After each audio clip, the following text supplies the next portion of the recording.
Chodesh Tov, Shavua Tov. Donc, le cours d'aujourd'hui, ça va être sur la location et l'emprunt. Alors, de façon générale, quand on va, donc on n'a pas le droit d'emprunter quelque chose à une personne sans son consentement, d'accord? Et une personne qui ferait ça, hein, il est considéré d'après la halakha comme un gazdan ou comme un voleur. Maintenant, il y a des exceptions.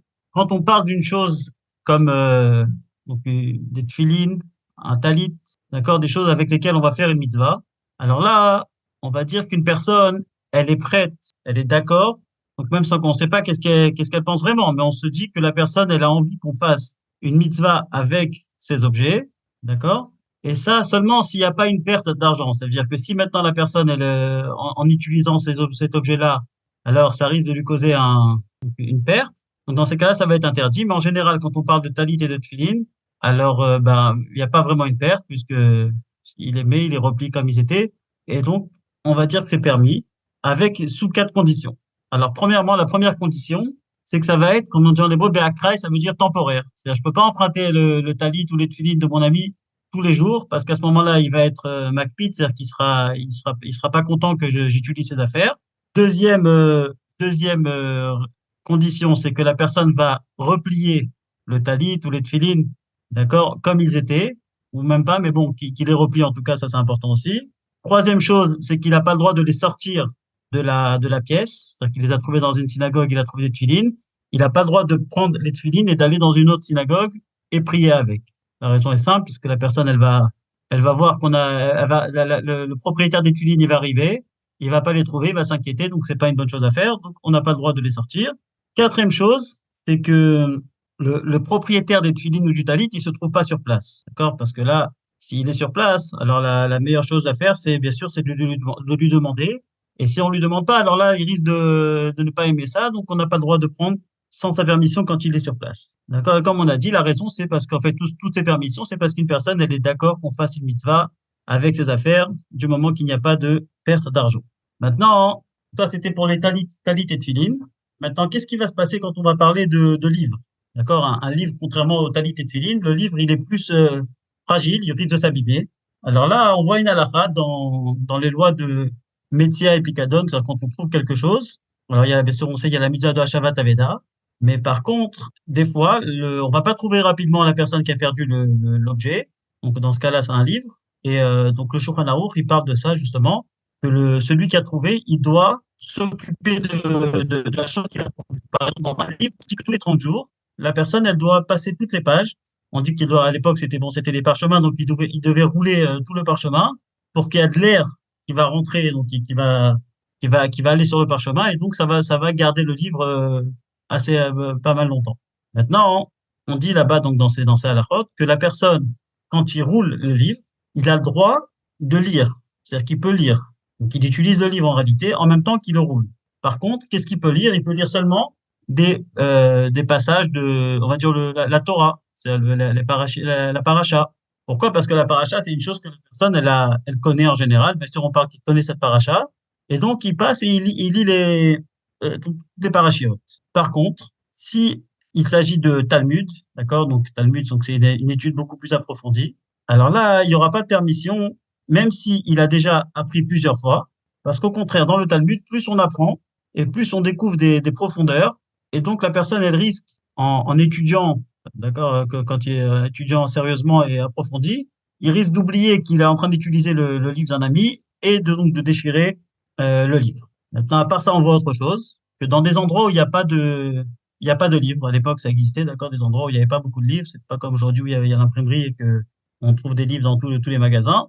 Donc à l'époque, il y avait des fois dans certains villages, il y avait pas beaucoup de livres. Donc on dit que c'est une mitzvah de prêter des livres. Maintenant, même dans un cas où il y a des livres, si dans la ville il y a des personnes donc pauvres, alors là on aura le droit de, alors on demandera justement aux personnes qui ont des livres de prêter aux pauvres, à condition donc bien sûr que le pauvre donne un gage, parce qu'au cas où le livre s'abîme, donc comme ça au moins le propriétaire il pourra récupérer ce qui a été endommagé. Donc ça, c'était donc une préface par rapport à toutes les halakhot d'emprunter quelque chose et comment on doit se comporter avec ce. Maintenant, dans le halakhot qu'on va voir maintenant, c'est l'Admorazaken, il parle d'une personne qui aurait emprunté un livre et un objet plutôt, d'accord? Ou bien qu'il a emprunté un objet, ou bien qu'il a loué un objet et qu'il voudrait maintenant le louer à une autre personne ou le prêter à une autre personne.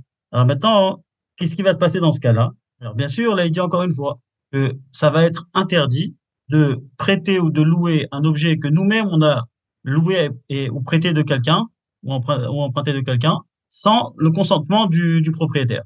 D'accord? Donc on va prendre un exemple. Si maintenant j'emprunte, on va dire bon, à l'époque, c'était un animal, donc là, j'ai emprunté un animal et je veux le prêter à mon ami. Alors là, je pourrais pas. Pourquoi? Parce que là, on dit qu'une personne, c'est-à-dire que bien qu'elle a prêté, alors elle voudra, c'est-à-dire celui qui a prêté, il va dire à toi, je voulais prêter parce que je te fais confiance, mais à ton ami, je suis pas d'accord, je veux pas, je lui fais pas confiance. Et ça, on dit même dans un cas où la deuxième personne, c'est quelqu'un de très soigneux, eh ben ça va pas changer. De toute façon, si tu as emprunté quelque chose à quelqu'un, tu n'as pas le droit de le prêter à une autre personne sans que cette personne-là, sans que le propriétaire de l'objet soit d'accord. Maintenant, qu'est-ce qui se passe dans le cas où je sais, par exemple, que le propriétaire a l'habitude de prêter ça à une personne? Et là, il m'a prêté à moi cette fois-ci. Alors, est-ce que j'ai le droit de prêter? Alors, on dit que oui. Pourquoi? J'ai vu que le propriétaire déjà a l'habitude de lui prêter, donc je lui fais confiance. C'est-à-dire que, en fait, c'est-à-dire qu'il fait confiance à cette personne-là. Donc, moi qui ai emprunté maintenant, je pourrais prêter à cette personne-là. Par contre, il y a quelque chose d'important, c'est que je dois faire attention de ne pas diminuer la garde. Alors j'explique. Il y a dans ces derniers zikins, donc dans Baba Kama, on voit ça aussi, je pense. On voit là-bas le din des quatre chambrim. Les quatre chambrim, c'est-à-dire qu'il y a quatre sortes de gardes, de gardiens. Donc il y a le shomer chinam. Shomer chinam, c'est une personne. J'ai un objet, j'ai envie qu'on me le garde, donc je le donne à un ami. Et cette personne-là, il va me garder ça, cet objet-là gratuitement. Ça, c'est le premier. Maintenant, qu'est-ce qui va se passer si cette personne-là, donc je vais lui donner à garder cet objet et l'objet a été volé ou perdu. D'accord? Donc, il a mon objet dans les mains. Cet objet-là, il a été perdu ou volé. Moi, je lui ai rien payé pour ça, hein. Il a gardé gratuitement. Alors, on dit que du moment qu'il a fait attention, c'est-à-dire il a pas laissé la porte ouverte, on va dire, pour que l'animal il se sauve, il a fait attention, il a fermé la porte. Alors là, et que l'animal il s'est quand même sauvé, alors là, on va dire qu'il est pas tour, qu'il est exempté de payer il est exempté de me payer, de payer au propriétaire. Donc à part ça, il y a le shoel. Le shoel, c'est celui qui emprunte. Alors lui, il est chayav be'onsin, ça s'appelle. Onsin, c'est quoi? C'est un cas de force majeure. Un cas de force majeure, c'est qu'il a tout fait ce qu'il fallait, il a très très bien gardé, et là, il y a eu un grand vent, et l'animal, il s'est sauvé, ou quelque chose comme ça.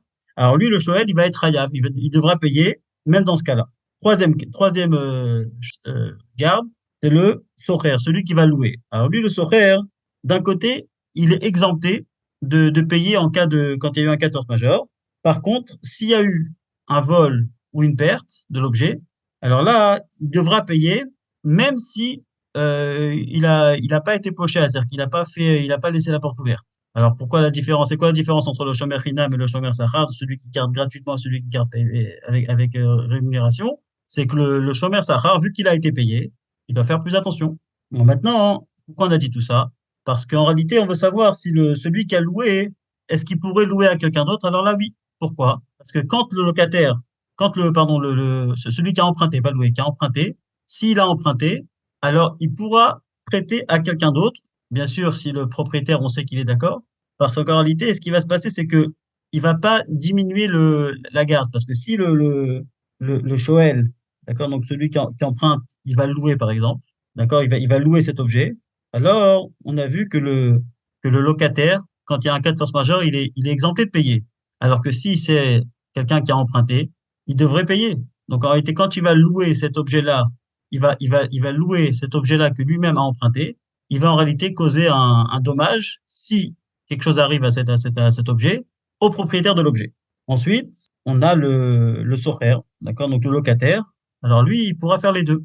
Il pourra et louer l'objet et prêter l'objet à quelqu'un d'autre. Par contre, il n'aura pas le droit de donner ça à un chômeur Hinam.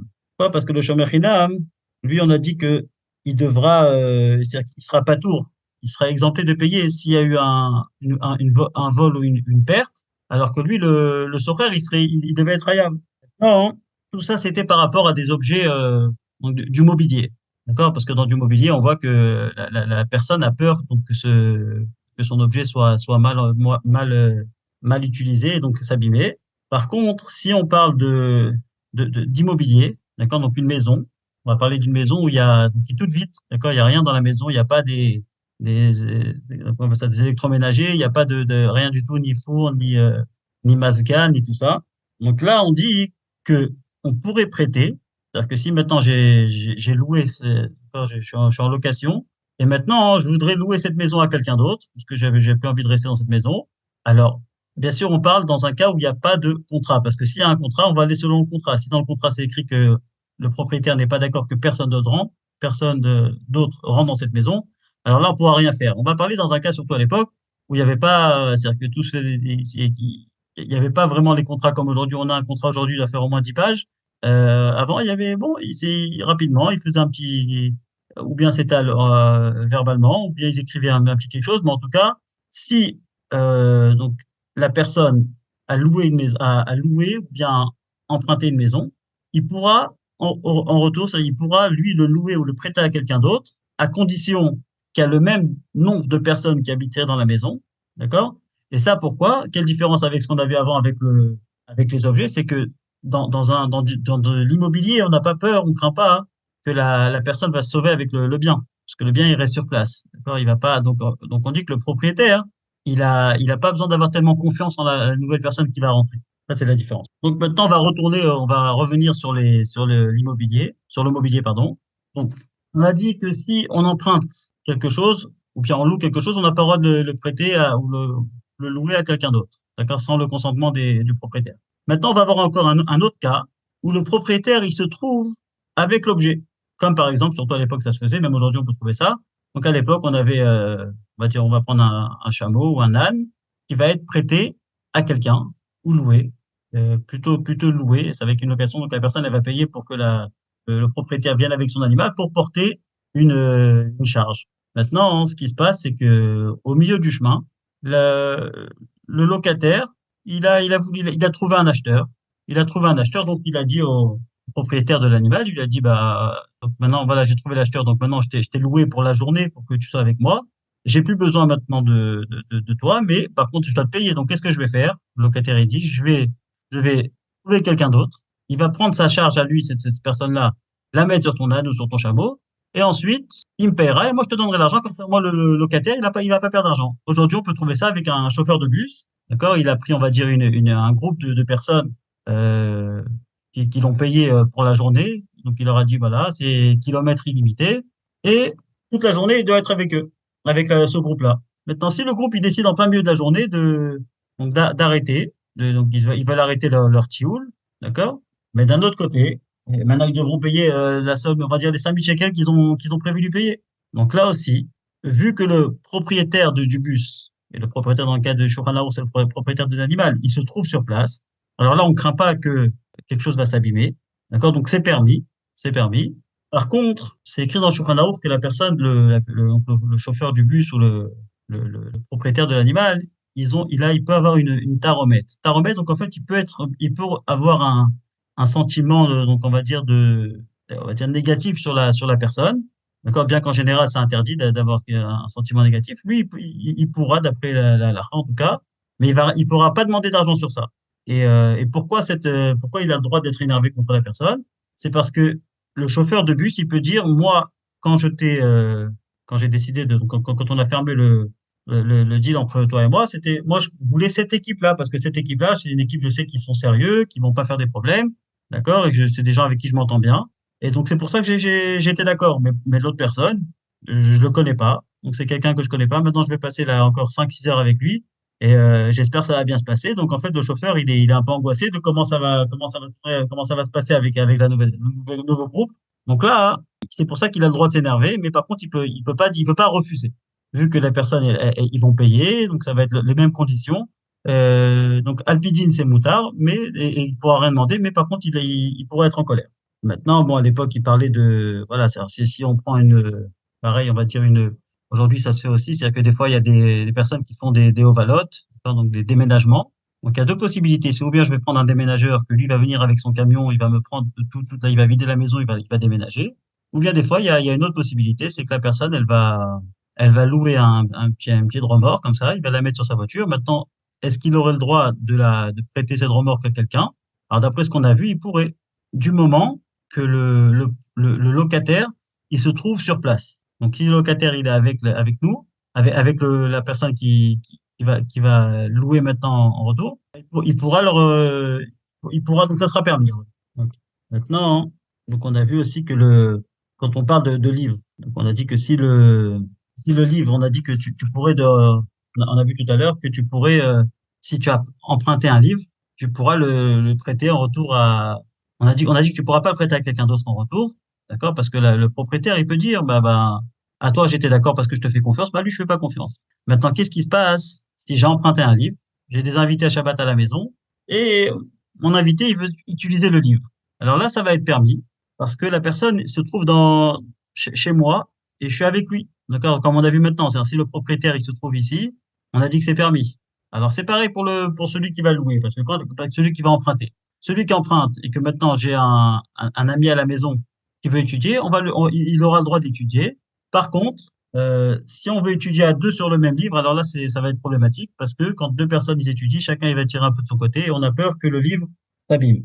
Maintenant, qu'est-ce qui se passe sur un objet où on a l'habitude de prêter, il n'y a aucun problème. D'accord? C'est-à-dire qu'on va prendre dans un bête à midrash, d'accord, un stylo.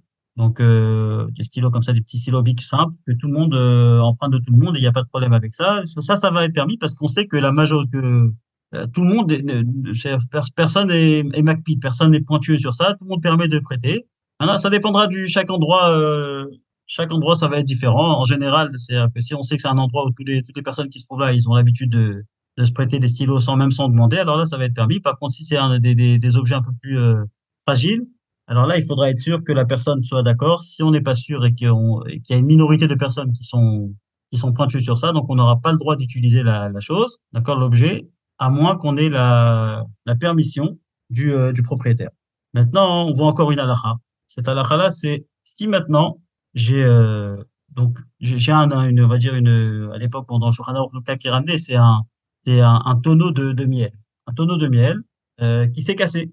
Et maintenant, moi, j'ai juste à côté, je trouve le tonneau de vin de mon ami et je veux sauver le miel qui vient de le tonneau qui vient de se casser. Alors, on te dit que tu as le droit de prendre le vin qui se trouve dans le tonneau et de le vider, d'accord? Donc, de vider le vin de ton ami pour mettre ton miel qui coûte plus cher et ensuite de payer au propriétaire donc la différence, en fait, le vin qu'il a perdu. Le vin qu'il a perdu, tu devras juste le rembourser et tu pourras mettre ton miel à l'intérieur. Et ça, on dit que c'est une des takanotes, des choses que Yehoshua, d'accord, quand les Bnei Israël ils sont rentrés pour conquérir Eretz Israël, alors Yehoshua, il a fait des takanotes, il a fait donc comme on peut dire des sortes de décrets ou il a mis comment dire, des takanotes, hein, je ne sais pas le mot en français, je viens de dire ça se trouve, mais donc des takanotes, donc il a instauré, en réalité, il a instauré que chaque personne quand ça arrive un cas pareil où tu risques de perdre quelque chose, d'accord? Alors tu pourras utiliser la chose de ton ami. Et en fait, c'est comme un Gmilut Sadim, en réalité. Aider notre ami. Donc en fait, chaque personne, donc il y avait des tonneaux de vin, il savait que il pourrait arriver un cas où le tonneau de miel, il va se casser d'un ami. Et donc il permettait que, en général, c'est un exemple, mais après dans tout, c'est-à-dire que dans chaque moment, chaque chose où la personne peut sauver et gagner plus d'argent grâce à ça, alors il le fera. D'accord? Il doit y avoir sûrement des exceptions. On ne va pas rentrer dans ça. Mais et ce qui est écrit aussi qui est intéressant, c'est que c'est en plus c'est d'actualité, c'est que le Gmilut Rasadim, c'est-à-dire que la bonté que les gens vont faire entre eux, c'est ce qui leur permettait de gagner la guerre grâce à ça, parce que en réalité, Pachout, c'était vraiment un Gmilut Rasadim qu'une personne soit d'accord de perdre quelque chose pour un moment. D'accord? Et pour que son ami gagne. Mais bon, les exceptions, en gros, ça serait si la personne, on va dire, c'est un vin qu'il a fait spécial. D'accord? Donc, là, dans ce cas-là, on pourra pas demander, on pourra pas lui prendre ce vin-là. D'accord? Donc, après, c'est au cas par cas, mais en général, ça va être là, là. Ça va être comme ça, là. Je sais pas si j'ai encore du temps. Vous avez Michel, encore quelques minutes. quelques minutes encore. Là, ce qu'on vient de voir, là, en réalité, c'était les caradines. C'est tout ce qu'on vient de voir que la personne, on pourrait utiliser son objet pour sauver le nôtre. D'accord? Ça, c'est mi caradine. Par contre, vu qu'il y a une marloquette dans les décisionnaires, donc dans les Rishonim, entre le Rambam et le Roche, l'Admorazaken, il tranche qu'une personne qui est Réchamaïm, qui craint Dieu, alors là, il va être marmire, c'est-à-dire qu'il va être marmire pour lui-même, d'accord, dans un cas où il n'y a pas de perte, d'accord? Donc si maintenant il a rien à perdre, c'est-à-dire que la personne, il a un tonneau, au pire des cas, le tonneau, il va renverser le vin, d'accord, la personne qui a cassé sa cloche de mêle, il va renverser le vin. Si maintenant tu n'as aucune perte, d'accord, celui à qui appartient le vin, alors laisse-le. Sois Iré mais laisse-le faire, c'est pas grave, d'accord? Et un Baal Nefesh, donc une personne qui est vraiment quelqu'un on va dire un grand chassid, d'accord? Alors qu'est-ce qu'il va faire lui? Il va pas sauver sa cruche de miel pour ne pas que l'autre perde son vin. Maintenant, on va voir une halakha par rapport à une personne qui a trompé son ami, c'est-à-dire il avait des fruits et il voulait les rentrer donc dans une maison, sur le garage. Et il demande à son ami lui disant, je suis pas d'accord, je ne veux pas que tu mettes tes fruits ici ou tes objets ici. Et donc la personne, donc le propriétaire des fruits, il vient et il dit au propriétaire de la maison, il lui dit, regarde, je vais te donner telle chose si tu me laisses rentrer mes fruits. Et donc, la personne accepte. Et après quelques heures, il lui dit, en fin de compte, non, non, je ne compte pas te donner ce que je t'ai dit, je ne veux pas te donner. Alors là, maintenant, la question qui va se poser, et donc bien sûr, le propriétaire des fruits est parti. Et maintenant, la question à poser, c'est la question qui se pose, c'est qu'est-ce qu'il va faire le propriétaire de la maison? Alors là, on dit que le propriétaire de la maison, il va pouvoir vendre des fruits, d'accord? Bon, des fruits, c'est un exemple. Hein. Aujourd'hui, il faut s'imaginer aujourd'hui dans des cas d'aujourd'hui, mais il pourra prendre ces fruits-là, une partie, les vendre, avec cet argent de louer donc un déménageur et de prendre tous ces fruits et de les mettre sur le marché, dans le marché. D'accord? Et il devra ensuite avertir le propriétaire, d'accord, des fruits, que ces fruits se trouvent dans le marché et qu'il a qu'à les récupérer. Maintenant, Midat Chassidou, c'est une bonne chose, d'accord, d'aller voir le Beth Din, d'aller voir, il y a aujourd'hui donc un Beth Din, s'il y a, on va dire, des rabbins comme ça qui se trouvent sur place, d'aller les voir, de leur dire, voilà, cette personne-là, il m'a mis les fruits, donc qu'est-ce qu'ils vont faire le Beth Din? Ils vont eux-mêmes louer un endroit, ils vont prendre ces fruits-là, ils vont prendre ces objets-là, ils vont les mettre ils vont les mettre à garder, et après, bon, ils s'arrangeront le faire payer ce qui a à payer. Avec plaisir. Chodesh Tov, Shavua Tov, bonne nouvelle si tu veux.